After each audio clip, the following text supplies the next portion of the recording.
আব্দুল আউয়াল আপনি লিখেছেন, বিভিন্ন কোটার কারণে মেধাবীদের চাকরি পেতে সমস্যা হয়, কোটা থাকা শুরুতে দৃষ্টিকোণ থেকে ন্যায়সঙ্গত কিনা।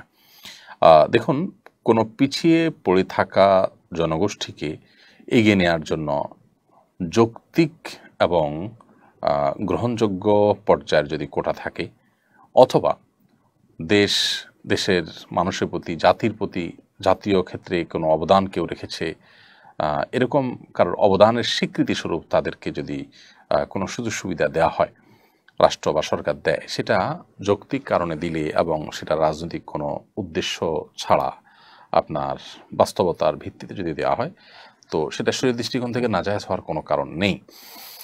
বাট সেটা যদি অযৌক্তিক কারণে দেওয়া হয় অথবা অযৌক্তিক রেশিওতে দেওয়া হয়, তাহলে সেটা অবশ্যই অন্যায্য হবে এবং জুলুমে পর্যবসিত হবে। বিশেষ করে যে সমস্ত জায়গায় আসলে মেধার ক্ষেত্রে ছাড় দেওয়া উচিত নয়, যেখানে আসলে মেধাই সব কিছুর উপরে প্রায়োরিটি পাওয়া উচিত, না হলে জাতি ক্ষতিগ্রস্ত হবে, মানুষ ক্ষতিগ্রস্ত হবে, বিভিন্নভাবে আমাদের স্বার্থ ক্ষুণ্ণ হবে জাতির।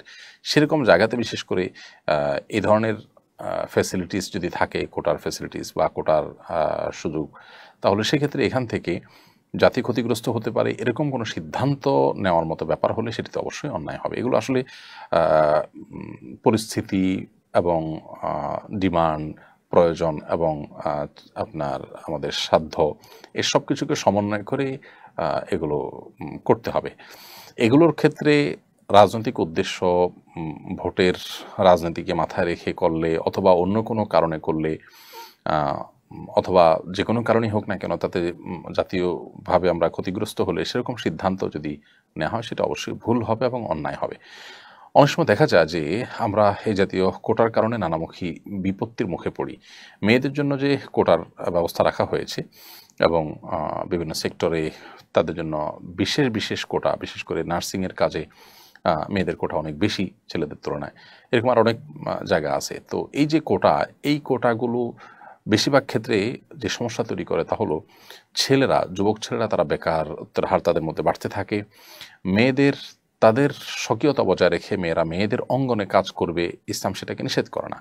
একজন মুসলমান হিসাবে আমরা কেউ সেটাকে ডিনাই করি না। একজন মেয়ে, নারীদের যে সমস্ত সার্ভিসের ব্যাপার থাকবে সেগুলো একজন মেয়ে দিবেন, সেটাই কাঙ্ক্ষিত। অতএব তিনি সেই জায়গাতে কাজ করবেন, করতে পারেন। কিন্তু তাকে ছেলেদের সাথে যদি মিশিয়ে ফেলা হয় বা যেখানে ছেলেরা কাজ করতে পারে সেখানে ছেলেদের তুলনায় তাদেরকে যদি প্রায়োরিটি দেওয়া হয়, তাহলে সেটা কি হবে? তার ফলশ্রুতিতে যা হওয়ার তা হচ্ছে, সমাজ আমরা দেখতে পাচ্ছি। একজন মেয়ে, তিনি যদি স্বাবলম্বী হন, আর্থিকভাবে শক্তিশালী হন, তিনি দুর্বল ছিলেন একসময়, এরপর আস্তে আস্তে তিনি শক্তিশালী হয়েছেন। বাস্তবতা হলো যে এরকম পরিস্থিতি তৈরি হলে তখন এই মেয়ের সংসার খুব বেশি একটা টেকে না বা দাম্পত্য কলহ তার দিন দিন বাড়তে থাকে।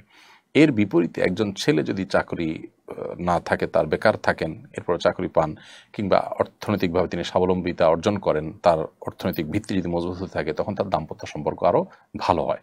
এই বাস্তবতাকে বোধহয় আমরা কেউ অস্বীকার করতে পারবো না। এটাকে নিয়ে আমরা যে যত কথাই বলি, কিন্তু এই চিত্রটাকে অস্বীকার করবার কোনো সুযোগ নেই। তো কোটার ক্ষেত্রে বিশেষ করে এই জাতীয় বৈষম্য বা এই জাতীয় অনাচার বা এই জাতীয় সমস্যা বা সংকট যদি সৃষ্টি করে, সেটা অবশ্যই অযৌক্তিক হবে, অন্যায্য হবে। এই জন্য এটা ভ্যারি করবে যে পরিস্থিতিটা কি, কতটুকু রাখা হলো, অনেক বেশি রাখা হলো কিনা, তাতে আমাদের মেধাবীদেরকে কাজে কর্মে লাগতে নিরুৎসাহিত করা হয় কিনা, মেধাবীরা দেশ ছেড়ে বিদেশে চলে যায় কিনা, মেধাহীন লোকরা চলে এসে আমাদের জাতীয় সেক্টরে সমস্যা তৈরি করে কিনা, এই বিষয়গুলো খুবই গুরুত্বপূর্ণ। অতএব সেগুলোকে মাথায় রাখা দরকার। পশ্চিমারা বিভিন্ন লোন, সুযোগ সুবিধা দিতে গিয়ে আমাদের দেশে যারা যখন ক্ষমতা থাকে, সরকারকে চাপ দিয়ে সমস্ত কোটাগুলো, বিভিন্ন কোটা তারা তাদের মতো করে আদায় করে নেয়। নারীর ক্ষমতায়ন, এসডিজি গোল, নানা রকমের মুখরোচক স্লোগান দিয়ে তারা এই জাতীয় বিষয়গুলো সাধারণত পেড়ে থাকে এবং এই সুযোগ সুবিধাগুলো তারা আদায় করে নিয়ে থাকে। তো এই বিষয়গুলোতে আমাদের আরও দায়িত্বশীল হওয়া উচিত এবং আমাদের মেরুদণ্ড শক্ত থাকা উচিত যে বিদেশিদের চাপে আমরা সব কিছু করে ফেলবো। আমাদের সংস্কৃতি, আমাদের ধর্মীয় দৃষ্টিভঙ্গি, এদেশের মানুষের যে কালচার, তার সবগুলোকে বৃদ্ধাঙ্গুলি দেখিয়ে শুধুমাত্র বিদেশিদের চাপেই আমরা একটার পর একটা কোটার খড়গ যদি আমরা দিতে থাকি, তাহলে সেটা অনেক ক্ষেত্রেই আমাদের অচলাবস্থা তৈরি করবে এবং অনেক ক্ষেত্রে আমাদেরকে সংকটের দিকে নিয়ে যাবে। বিশেষ করে মেধাবীরা নানা কারণে এমনিতে দেশে থাকছে না, তরুণরা চলে যাচ্ছে দেশের বাইরে। এরা যদি এভাবে চলতে থাকে, তাহলে সেক্ষেত্রে নিশ্চয়ই সেটা আমাদের কারোর জন্য ভালো কিছু বয়ে আনবে না। অতএব মৌলিকভাবে আমি শরিয়ার দৃষ্টিকোণ যদি বলি, তো একজন পরিবারের কর্তা যেরকম তার পরিবারের সদস্যদের মধ্যে কোনো একজন পিছিয়ে আছেন তাকে এগিয়ে নেওয়ার জন্য বিশেষ কোনো সুবিধা দেন, এটা যেরকম নাজায়েজ নয়, অতএব রাষ্ট্রীয়ভাবে রাষ্ট্র যারা পরিচালনা করছেন তারা কোনো ক্ষেত্রে কোটা ব্যবস্থা রাখলে সেটা নিষিদ্ধ নয়।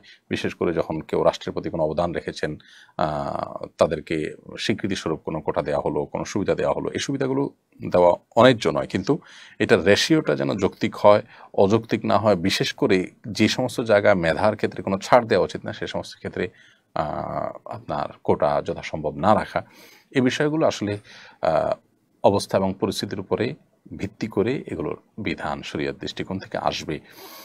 এখানে অসৎ উদ্দেশ্য যদি কাজ করে, রাজনৈতিক টার্গেট লক্ষ্য যদি কাজ করে, জাতির ক্ষতি হোক আর লাভ হোক, তাহলে সেক্ষেত্রে সেটা যে অন্যায়, সেটা যে গুনাহের কাজ হবে, সেটি বোঝার জন্য পণ্ডিত হওয়ার প্রয়োজন নেই। আরিফুর রহমান